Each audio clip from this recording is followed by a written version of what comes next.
5 भेद हैं। आप लोग देख रहे हैं बच्चों, संज्ञा के कितने भेद हैं? 5 भेद हैं।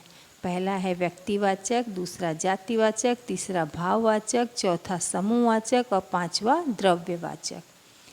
इसको इंग्लिश में लगातार आप लोग देखो यहाँ लिखा गया है, कहते हैं proper noun, common noun, abstract noun, collective noun और मटेरियल नाउन। इस तरह से संज्ञा के कितने भेद हैं बच्चों? 5। अगर हमें ऐसे भी आप लोगों को कहीं पर जानकारी नहीं याद आ रहा है या फिर संज्ञा के कितने भेद हैं, संख्या का ज्ञान नहीं हो पा रहा है, तो आप अपने हाथों की 5 उंगलियां देख लोगे तो भी ध्यान में आ जाएगा कि संज्ञा के 5 भेद हैं। संज्ञा के भेद को अगर संख्या का ज्ञान करना है तो अपने हाथ की 5 उंगलियां याद कर लो, तो आपको याद आ जाएगा कि संख्या के कितने भेद हैं? 5। और 5 के नाम मैंने आप लोगों को यहाँ पर बता दिया है। ठीक है बच्चों, इतना आप लोग समझे।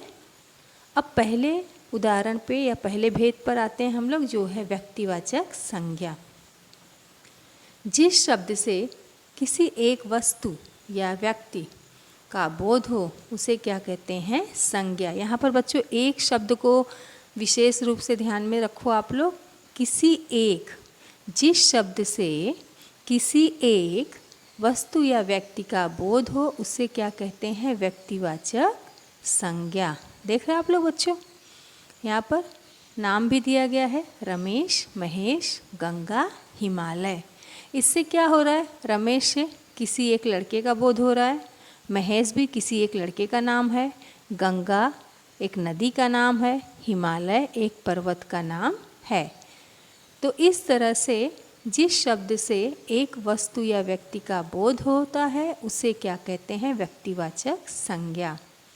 इसमें व्यक्तिवाचक संज्ञा में हमेशा ये चीज़ भी ध्यान देना आप लोग बच्चों कि इसमें सारे शब्द जो होते हैं ना एक वचन में होते हैं। एक है ना, यहाँ पर मैं बताई ना आप लोग को, एक वस्तु का बोध हो, अर्थात यहाँ पर जितने शब्द आएंगे आपको एक वचन में ही आएंगे। अब व्यक्तिवाचक में किन किन शब्दों का देखो यहाँ पर समावेश है, यहाँ पर दिया गया है। व्यक्तिवाचक संज्ञा में व्यक्तियों, दिशाओं, देशों, है ना, राष्ट्रीयता, समुद्र, नदियों, पर्वतों, सड़कों, पुस्तकों, समाचार पत्रों, घटनाओं, दिन महीनों, त्योहारों, उत्सवों इत्यादि को स्थान दिया जाता है। और इन सब के नाम क्रमशः यहाँ पर दिए गए हैं। जैसे व्यक्तियों में क्या आ गया? श्याम आ गया, सुरेश आ गया। फिर दिशाओं में क्या आ गया? उत्तर, दक्षिण, पूर्व, पश्चिम, है ना। देश में भारत है, नेपाल है, चीन है, देशों के नाम हो गए। राष्ट्रीयता में क्या आ गया? भारतीय आ गया। अगर कोई नेपाल का रहता है तो हम उसको क्या कहते हैं? नेपाली कहते हैं। चीन का चीनी कहते हैं। तो ये हो गई उसकी राष्ट्रीयता। समुद्र में यहाँ पर देखो हिंद महासागर, पर्वत में हिमालय, है ना, सड़कों के नाम, पुस्तकों के नाम, ये सारे शब्द क्या हैं? व्यक्तिवाचक संज्ञा कहलाते हैं, प्रॉपर नाउन। समझ गए बच्चों पहला प्रकार आप लोग? ठीक है, अब हम चलते हैं दूसरे पर। दूसरा प्रकार जो है वो है जातिवाचक संज्ञा। जातिवाचक संज्ञा में भी ये चीज़ हमेशा ध्यान देना है आप लोगों को कि जिस शब्द से एक ही प्रकार की वस्तुओं, व्यक्तियों अथवा प्रवृत्तियों का बोध हो उसे जातिवाचक संज्ञा कहते हैं। संबंधियों, व्यवसायों, पदों तथा कार्यों, पशु पक्षियों, वस्तुओं तथा प्राकृतिक तत्वों के नाम को जातिवाचक संज्ञा कहते हैं। आप लोग देखो, जातिवाचक मतलब क्या होता है? किसी एक शब्द से उसकी संपूर्ण जाति का बोध हो जाए। जैसे यहाँ पर उदाहरण में दिया है भाई बहन, है ना। जैसे हम कह सकते हैं रक्षाबंधन भाई बहन का त्यौहार है, तो यहाँ पर भाई बहन का त्यौहार मतलब संसार के सारे भाइयों और बहनों का बोध हो रहा है, सारे भाई जाति का बोध हो रहा है, बहन जाति का बोध हो रहा है। तो ये क्या हो जाएगा? जातिवाचक संज्ञा, है ना। प्रोफेसर देख रहे हैं आप लोग, मनुष्य, नदी, घोड़ा, गाय, ये सब क्या हो जाएंगे? जातिवाचक संज्ञा हो जाएंगे। जैसे गाँव में लोग गाय को पालते हैं या गाय को घरों में रखते हैं, है ना। गाय पालते हैं ना गाँव में लोग दूध के लिए, तो सारे गाय जाति का बोध हो गया। या फिर कहा जाए पुस्तकों से हमें अच्छे अच्छे ज्ञान प्राप्त होते हैं, तो सारे पुस्तकों की बात हो गई। संसार में जितने पुस्तक हैं सारे पुस्तकों की बात हो गई, तो ये भी जातिवाचक संज्ञा में आएगा। ठीक है। जैसे वृक्षों से हमें शुद्ध हवा मिलती है, तो वृक्ष से शुद्ध हवा मिलती है तो सारे वृक्षों की बात हो जाएगी। चाहे संसार में जहाँ पर कोई भी वृक्ष हो, उन सारे वृक्षों की बात हो रही है, तो ये भी क्या हो जाएगा, जातिवाचक संज्ञा हो जाएगा।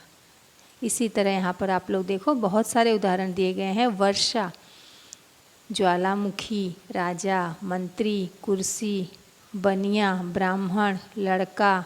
जैसे मैदान में लड़के खेल रहे हैं तो सारे जितने लड़के वहाँ पर हैं सारे लड़कों की बात हो रही है। नर, नारी, आदमी, औरत, पहाड़, नदी, घाटी, समुद्र, द्वीप, तालाब, अनाज जैसे शब्द किस में आ जाते हैं, जातिवाचक संज्ञा में आ जाते हैं। जैसे नदी का पानी शुद्ध होता है तो सारे नदियों की बात हो गई, चाहे उसमें गंगा, गोदावरी, यमुना, सारे नदियों की बात हो जाएगी, तो इसे क्या कहेंगे, नदी क्या हो जाएगी, जातिवाचक। अगर हम ऐसे कहें कि गंगा नदी शुद्ध नदी है या पवित्र नदी है, तो सिर्फ गंगा नदी की बात हो रही, तो वहाँ पर गंगा क्या हो जाएगा, व्यक्तिवाचक संज्ञा हो जाएगा। तो इस प्रकार से जातिवाचक संज्ञा और व्यक्तिवाचक संज्ञा के अंतर्गत भी हम उसके अंतर को समझ सकते हैं। समझ गए बच्चों आप लोग दूसरा प्रकार भी। अब आते हैं हम लोग तीसरे प्रकार पे। तीसरा प्रकार है, अच्छा इसके पहले हम ये जातिवाचक संज्ञा के और उदाहरण देखेंगे। जैसा कि मैंने अभी आप लोगों को बताया गाय के बारे में, यहाँ पर गाय दिया है, लड़का दिया है, नदी और पहाड़। गाय बोलने से संपूर्ण जितने भी गाय हैं, चाहे वो पहाड़ी हो, चाहे जर्सी हो, काली हो, सफ़ेद हो, देसी हो, विदेशी हो, सभी गायों का बोध हो जाता है। अतः गाय जातिवाचक संज्ञा है। ठीक है। अगला दिया है लड़का। लड़का बोलने से सभी तरह के, वे सभी जगह के लड़कों का बोध हो जाता है, चाहे रामू हो, श्यामू हो, चाहे पीटर हो, है ना, परमिंदर हो, सिंधु हो। तो इस तरह से लड़का कहने से क्या हो जाता है, पूरे लड़के जाति की बोध हो जाती है। अब दिया है अगला नदी। नदी शब्द का प्रयोग करने से भी हमें विश्व की सभी नदियों का बोध होता है, चाहे कोई भी नदी हो, सारे नदियों का बोध होता है। देखो यहाँ पर दिया है गंगा, यमुना, सरयू, कोसी से लेकर अमेजन नदी, सभी नदी जातियों का बोध हो जाता है। पहाड़, पहाड़ यह शब्द किसी एक विशेष पहाड़ का बोध न करा के दुनिया के सभी पहाड़ों का बोध करा रहा है, अतः पहाड़ भी क्या हो जाएगा, जातिवाचक संज्ञा हो जाएगा। ठीक है, समझ गए आप लोग बच्चों। अब आते हैं हम लोग तीसरे प्रकार पे, जो है भाववाचक संज्ञा। भाववाचक संज्ञा में जिस शब्द से किसी व्यक्ति या वस्तु के गुण, दशा और कार्य का बोध हो, उसे क्या कहते हैं, भाववाचक संज्ञा। देखो आप लोग, किसी भी व्यक्ति या वस्तु के गुण या उसके धर्म या दशा या उसके कार्य का बोध हो, उसे क्या कहते हैं, भाववाचक संज्ञा। भाववाचक संज्ञा में यहाँ पर देखो जैसे दिया है, प्रत्येक पदार्थ का अपना एक स्वभाव होता है ना। जैसे मिठाई मीठी होती है, मनुष्य को गुस्सा आता है, क्रोध आता है, हंसी आती है ना। तो सबका अपना एक स्वभाव होता है। मनुष्य का भी अपना स्वभाव होता है, पशु का भी होता है। मनुष्यत्व दिया है यहाँ पर, देखो पशु की हरकत को क्या कहते हैं, पशुत्व कहते हैं। इस तरह से सबका अपना स्वभाव होता है, उसी स्वभाव को, उसी भाव को भाववाचक संज्ञा कहते हैं। भाववाचक संज्ञा के एक शब्द से, एक शब्द का देखो यहाँ पर दिया है, जैसे भाववाचक संज्ञा के एक शब्द से एक ही शब्द का बोध होता है। इस कारण ऐसे शब्दों का प्रयोग उसके उसी रूप में होता है, बहुवचन के प्रयोग संभव नहीं है। अच्छा बच्चों, यहाँ पर मैं बता दूँ, जैसे मैंने पहले प्रकार में आप लोगों को बताया, व्यक्तिवाचक में एक वचन संख्या का बोध होता है, तो जातिवाचक संज्ञा में क्या होता है, बहुवचन का बोध होता है। ये दोनों बराबर आप लोग ध्यान दोगे। और भाववाचक संज्ञा यहाँ पर क्या होता है, यहाँ पर भी बहुवचन संख्याओं का बोध नहीं होता। देखो उदाहरण में आप लोग बच्चों देखो दिया है, लंबाई, नम्रता, चाल, समझ, देवत्व, पशुत्व, अपनापन, बंधुत्व, मर्दाना, शीतल, मिठास, तीखापन, बुढ़ापा, मित्रता, गर्मी, सर्दी, निजत्व, मित्रता, पढ़ाई, लड़ाई, कढ़ाई, प्रवाह इत्यादि भाववाचक संज्ञा हैं। भाववाचक संज्ञा में बच्चों मूल शब्द में प्रत्यय लगा के भी शब्द बनाए जाते हैं, तो वो भाववाचक संज्ञा कहलाते हैं। जैसे यहाँ पर मित्र दिया है तो मित्रता, मित्र में ता प्रत्यय लगा के मित्रता बन गया है और ये भाववाचक संज्ञा हो गया है। ठीक है, इतना आप लोग समझे बच्चों। भाववाचक संज्ञा, भाववाचक संज्ञा में मनुष्य या व्यक्ति या वस्तु या प्राणी के भाव का बोध होता है। ठीक है, जिसे हम एक तरह से मनुष्य के भाव को तो नहीं देख सकते हैं, जैसे हंसी हुआ, क्रोध हुआ, ये सब भाववाचक संज्ञा हो जाएंगे। इसमें भाववाचक संज्ञा में क्या होते हैं, हमारे भाव, जिसको इंग्लिश में हम कहते हैं फीलिंग, उसका बोध होता है, उसे कहते हैं भाववाचक संज्ञा। अब हम लोग बढ़ते हैं बच्चों चौथे प्रकार की ओर। इतना तीनों आपको समझ में आया बच्चों? देखो यहाँ पर और भाववाचक संज्ञा के कुछ बताए गए हैं उदाहरण।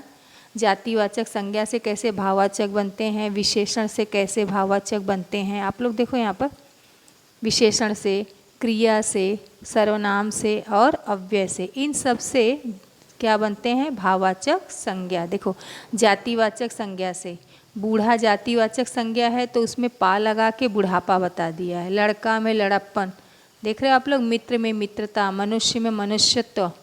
विशेषण गर्म, गर्म विशेषण शब्द है, आगे आप लोग पढ़ोगे, जिसमें बड़ी लगा के गर्मी, देख रहे हो आप लोग। मिठास, कठोरता, नम्रता, ये सब भाववाचक संज्ञा बन जाते हैं। कोई भी मूल शब्द या विशेषण है या फिर आप लोग देखो क्रिया है, सर्वनाम है, अव्यय है, इनके आगे प्रत्यय शब्द लगा के भाववाचक संज्ञा बन जाते हैं। इतना आप लोग बच्चों समझ गए। अब हम लोग चौथे प्रकार की तरफ चलते हैं। तो चौथा प्रकार हम लोग देखेंगे